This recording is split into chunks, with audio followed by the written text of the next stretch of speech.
வணக்கம் மக்களே, நான் உங்கள் நீலகிரியின் சமையல்காரன். இன்றைக்கி நம்ம பார்க்க போகிற மெனு என்ன அப்படின்னா காரப்பொரி. இந்த காரப்பொரியை கடை ஸ்டைலில் பண்ணாமல் நம்ம டிஃப்ரெண்ட்டாக வீட்டில் இருக்கிற பொருட்களை வச்சு எப்படி செய்யலாங்கிறத பார்க்கலாம் வாங்க.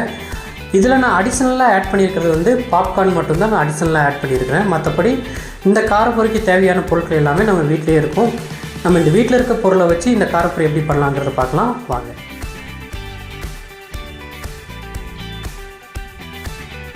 இந்த காரப்பொரி பண்ணுறதுக்கு தேவையான பொருட்கள் என்னென்னன்றதை பார்த்துடலாம்.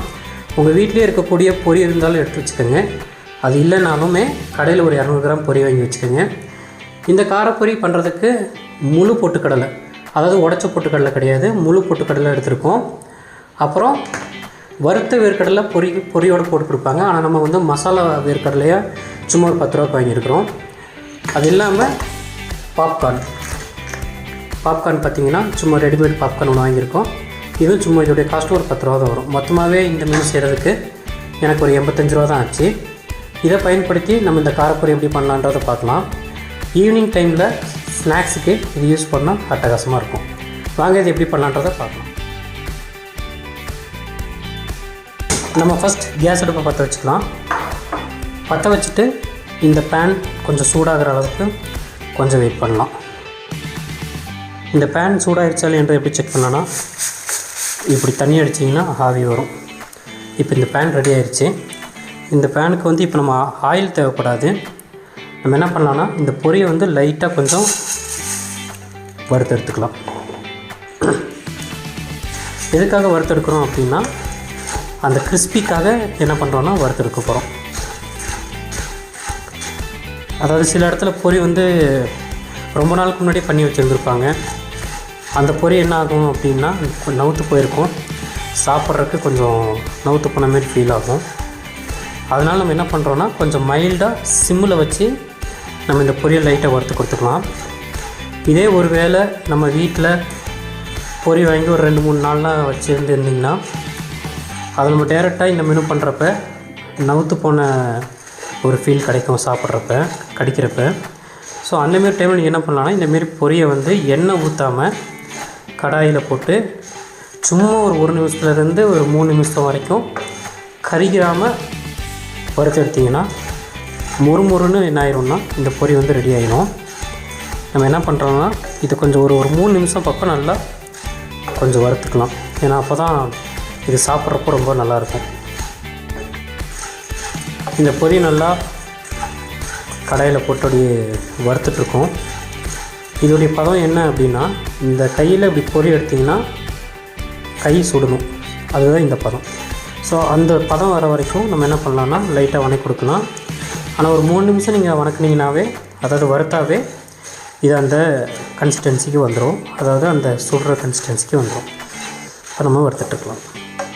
பொரி நல்லா வறுப்பட்டுருச்சு. கையில் பிடிச்சி பார்த்தா அந்த லைட்டாக அந்த சூடு இருக்குது. இப்போ அப்படி ஒரு கொஞ்சம் பொரியை மட்டும் நச்சு தட்டுறேன் பாருங்கள். அதாவது அந்த சத்தம் வந்துட்டாவே இந்த பொரி கிறிஸ்பியாக ரெடி ஆகிடுச்சுன்னு சொல்லி அர்த்தம். இப்போ நம்ம என்ன பண்ணலான்னா, இந்தமாரி ஒரு பெரிய பவுலில் இதை செட் பண்ணி வச்சுக்கலாம்.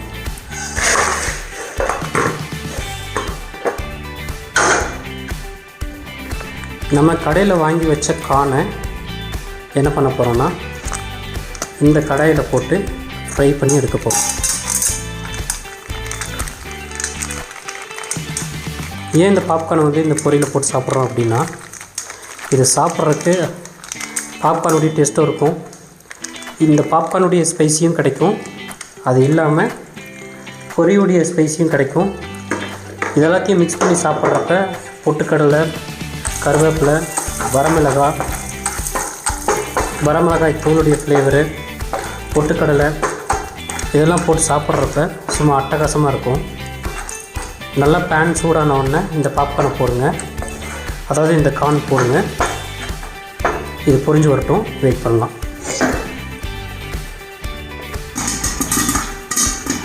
இப்போ பாப்கார்ன் போட்டு பாப்கார்ன் நல்லா பேனுக்குள்ளார நல்லா ரெடி ஆகிட்டு இருக்குது.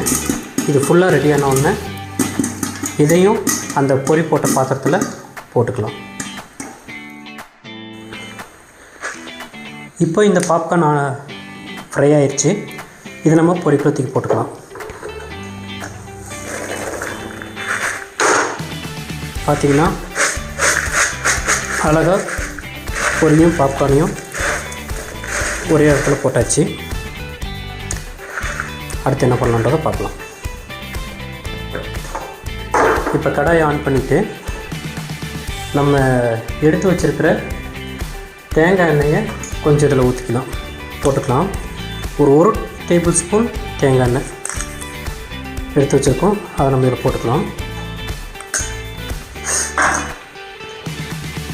போட்டுட்டு என்ன பண்ணுறோம் அப்படின்னா, இதை லைட்டாக இப்படி எல்லா சைடும் படுற மாரி பார்த்துட்டு நம்ம வந்து ஒரு 2 வரமிளகா விதை நீக்கியது அதை எடுத்துருக்குறோம், அதை இதில் போட்டுக்கலாம். இது ஃப்ரை ஆகட்டும். அதேமாரி கருவேப்பிலையும் கறிவேப்பிலை பார்த்திங்கன்னா அதையும் இதில் ஆட் பண்ணிக்கலாம். போட்டுட்டு இது என்ன பண்ணலான்னா, நல்லா கொஞ்சம் முறுமுறுன்னு வர அளவுக்கு இதை வந்து ஃப்ரை பண்ணி எடுத்துக்கலாம்.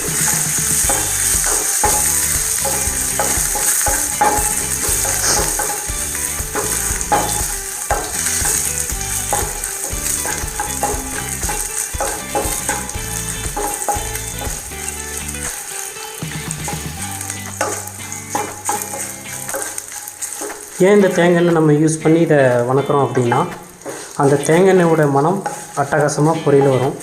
அதை சாப்பிட்றதுக்கு ஸ்மெல் பண்ணுறக்கும் செம்மையாக இருக்கும், அதை நம்ம சாப்பிட்றக்கும் சூப்பராக இருக்கும். இப்போ பேன் ஆஃப் பண்ணிடலாம்.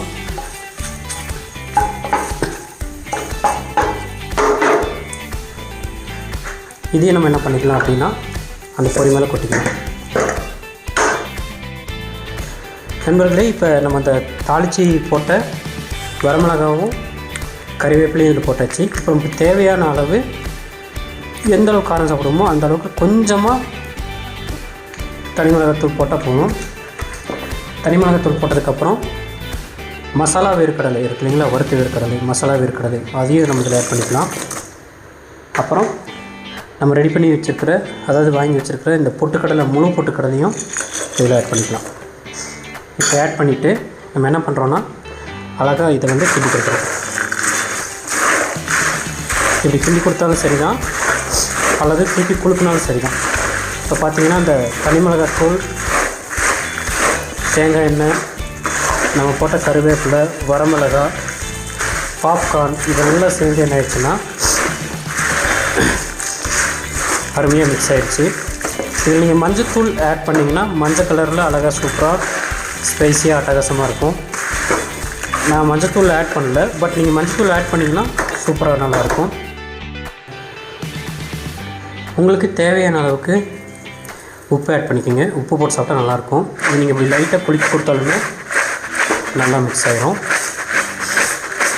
அதாவது குலுக்கும் போது சத்தம் பாருங்கள், இந்த சத்தம் தான் இந்த மெனு வந்து நல்லா சூப்பராக ரெடியாக இருக்குது அப்படிங்கிறதுக்கு அர்த்தம். இது எப்படின்னா, பொரியவும் நல்லா நம்ம வறுத்துருக்குறோம், அது இல்லாமல் நம்ம தேங்காய் எண்ணெயில் வறுப்பட்டு உள்ளே போட்டதையும் உள்ளே போட்டிருக்கிறோம். அது இல்லாமல் நல்ல தரமான வேர்க்கடலையாக பார்த்து வாங்கிக்கிங்க, மசாலா வேர்க்கடலையாக பார்த்து வாங்கிக்கிங்க. அதேமாரி தரமான முழு பொட்டுக்கடலையும் நீங்கள் தேடி கண்டுபிடிச்சி வாங்கி போட்டுக்கோங்க.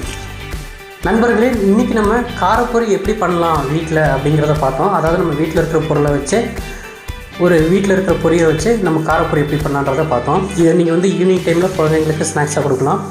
ஏன்னா நம்ம இதில் எந்த ஒரு கெமிக்கல்ஸ் ஆட் பண்ணல, நேச்சுரல் பொருட்களான பொட்டுக்கடலை, வேர்க்கடலை, வரமிளகா, கருவேப்பிலை, பொரி இதை யூஸ் பண்ணி தான் நம்ம பண்ணியிருக்கிறோம். அப்புறம் பாப்கார்னை வச்சு இதை நம்ம பண்ணியிருக்கிறோம். இதை நீங்கள் வீட்டில் சீரியல் பார்க்குற டைம்லேயோ, அல்லது படம் பார்க்குற டைம்லேயோ, அல்லது டைம் பாஸ்க்கு என்னடா சாப்பிட்றதுன்னு தெரியாமல் இருக்கிற டைம்லேயோ ப்ரிப்பேர் பண்ணி நீங்கள் சாப்பிட்றப்ப ரொம்ப அருமையாக இருக்கும், அட்டகாசமாக இருக்கும். இன்றைக்கி நம்ம காரப்பொரி எப்படி பண்ணலான்றதை பார்த்தோம். அடுத்த வீடியோவில் அடுத்த மெனுவோடு உங்களை சந்திக்கும் வரை உங்களிடமிருந்து விடைபெறுவது நான் உங்கள் நிலவில் சமையல்காரன் ராகுல் கண்ணன். நன்றி, வணக்கம் மக்களே.